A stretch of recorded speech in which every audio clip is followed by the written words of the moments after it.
What's going on, folks? Ted from Nerd Immersion here, and I wanted to address the other side of the argument from my video yesterday, and what if I'm wrong and Dragonlance isn't coming, and why.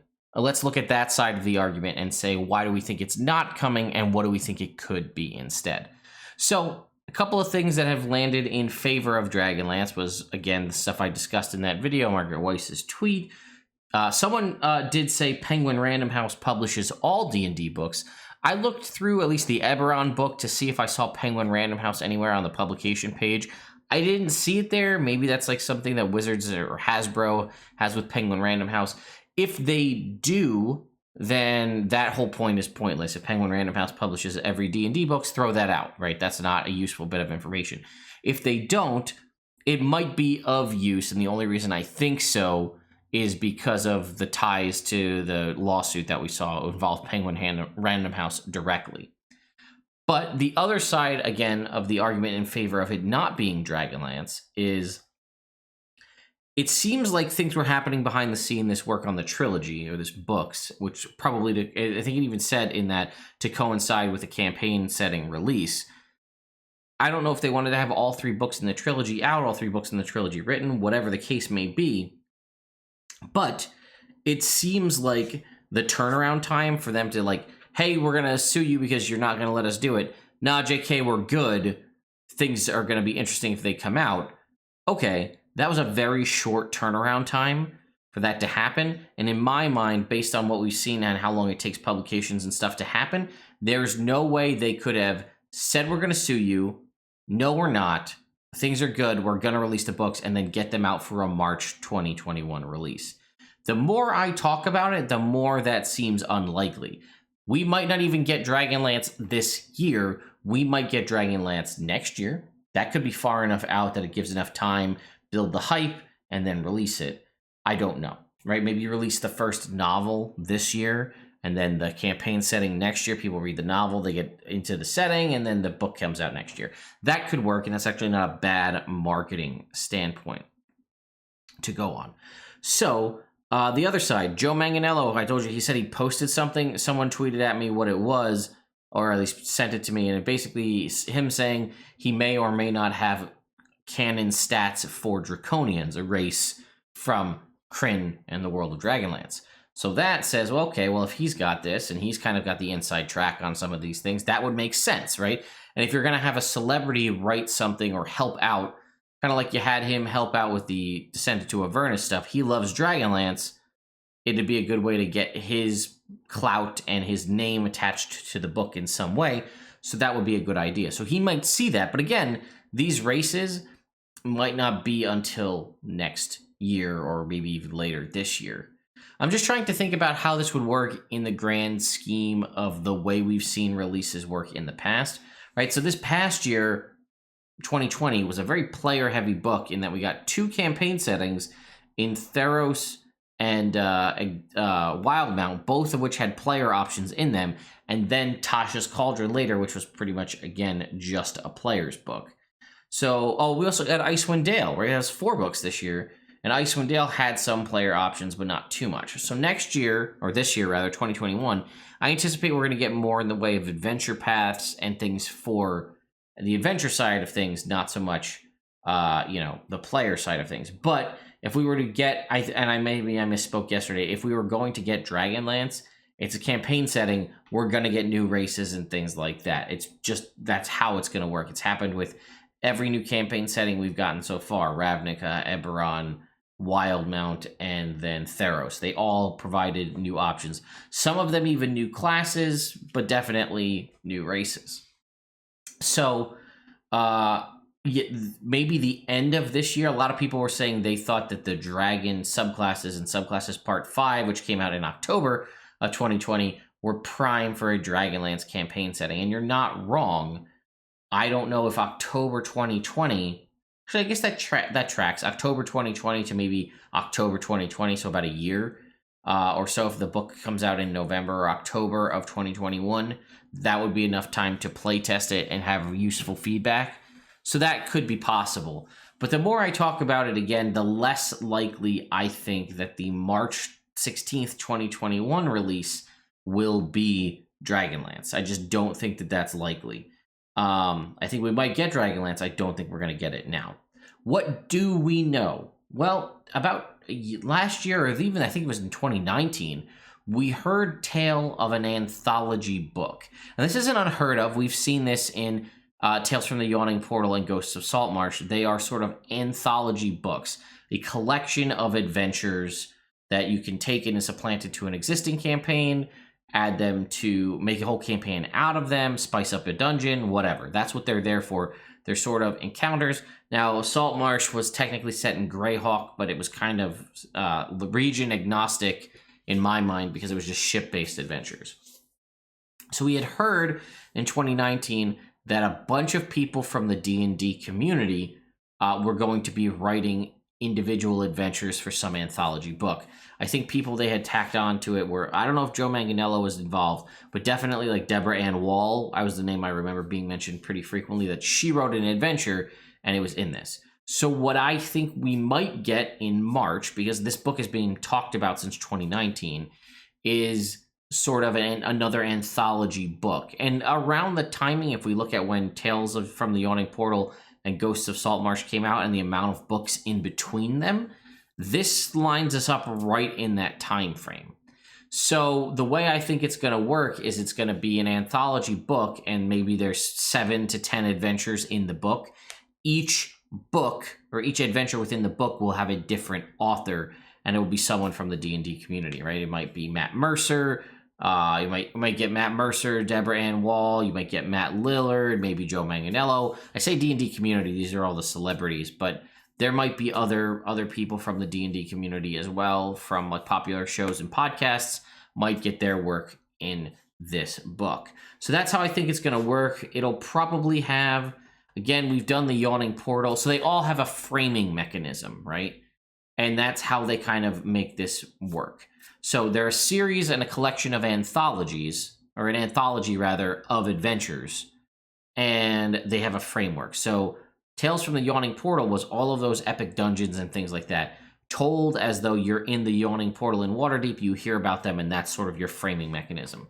Ghosts of Saltmarsh had the concept of, like, I think the town was called Saltmarsh, the sort of like sea town, and you'd get all the informations for all of these sea-based adventures, and that's where you'd leave. So we have a collection of adventures, stories written by other people. We need a framing mechanism.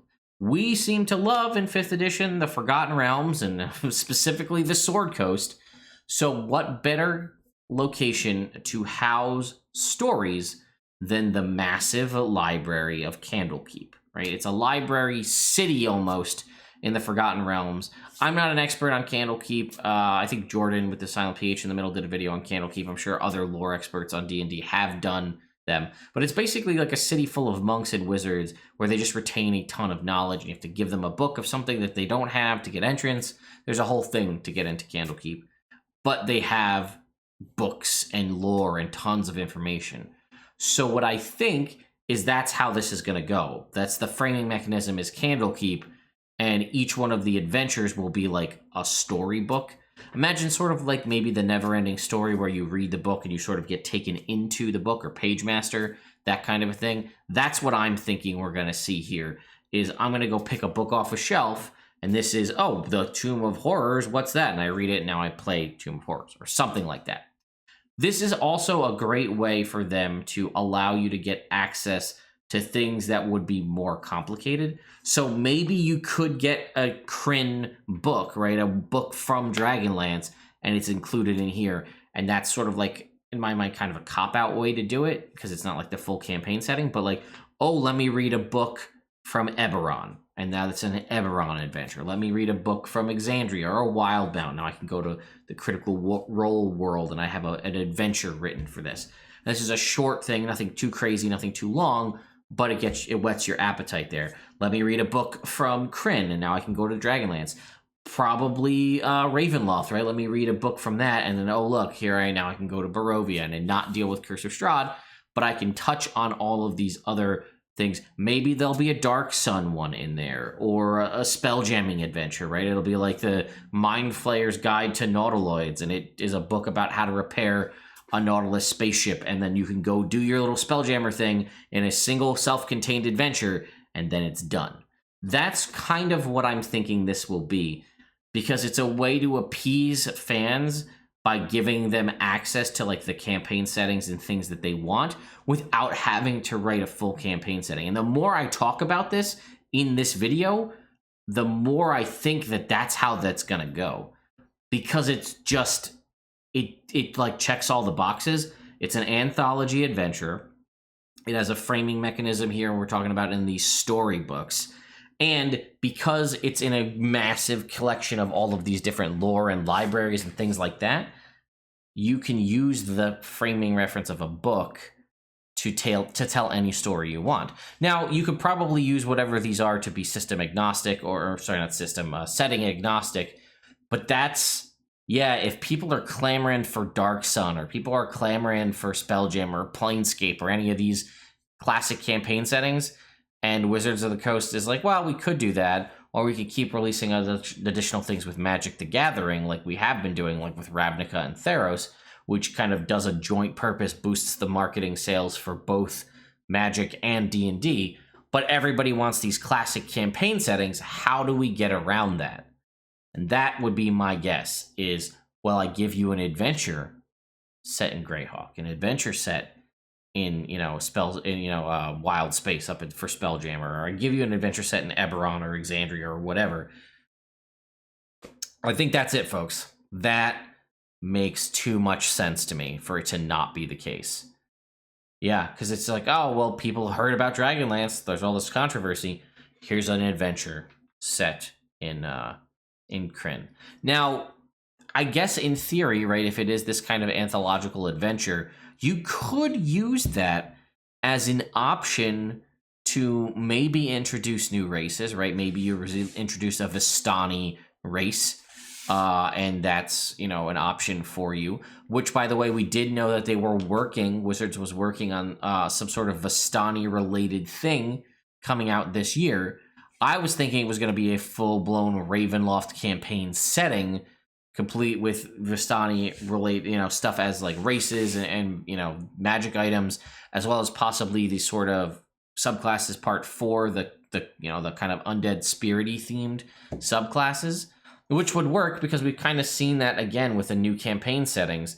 They give you the campaign setting, maybe a short adventure, a couple of races, and like 2 to 3 subclasses. That's sort of how that goes. We've seen that with Ravnica, we've seen it with Theros, we've seen it with Exandria. You get a couple of subclasses, you get a couple of races, maybe some feats, magic items, lore, and a story. So that's what I was hoping for a Ravenloft campaign setting, which again, maybe we still will get. It would be a ridiculously smooth move to release that in October, give us a Ravenloft campaign setting around spooky times, right? And then maybe give us a Dragonlance one, give us a couple subclasses, give us Draconians, give us Kender, I guess, as all these kind of things as options for that book.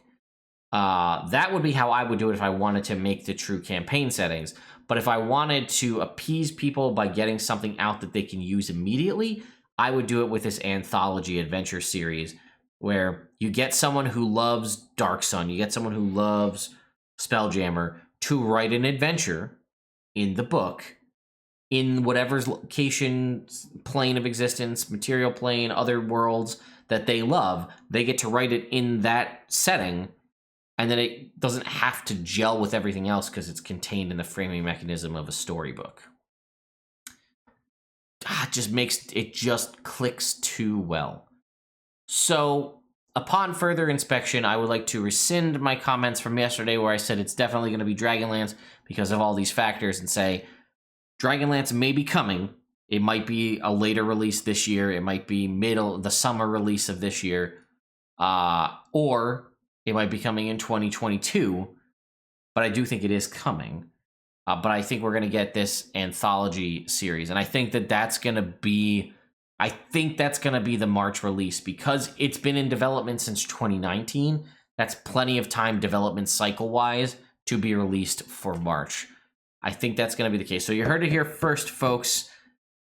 Anthology adventure set in Candlekeep with books and never-ending story page master dive into the book, Reading Rainbow, take a look, it's in a book, adventure style. That's the framing mechanism, and it will have adventures. Some may be set in the Forgotten Realms, but I'm going to guess that at least a portion of them are not, so that you can go and experience another campaign setting or world. And then again, another good thing about that is if you do put one that's in Kryn or one that's in Dark Sun or Spelljammer or whatever, and you get the feedback from people when they buy this book, Wizards hears it on social media or whatever, and everybody loves the Dark Sun adventure. You either hire on that writer to write for you full time, or you be like, well, it's because it's one of those two things. There's so much nostalgia for this setting. People think it's so cool. They love it. They want to use it.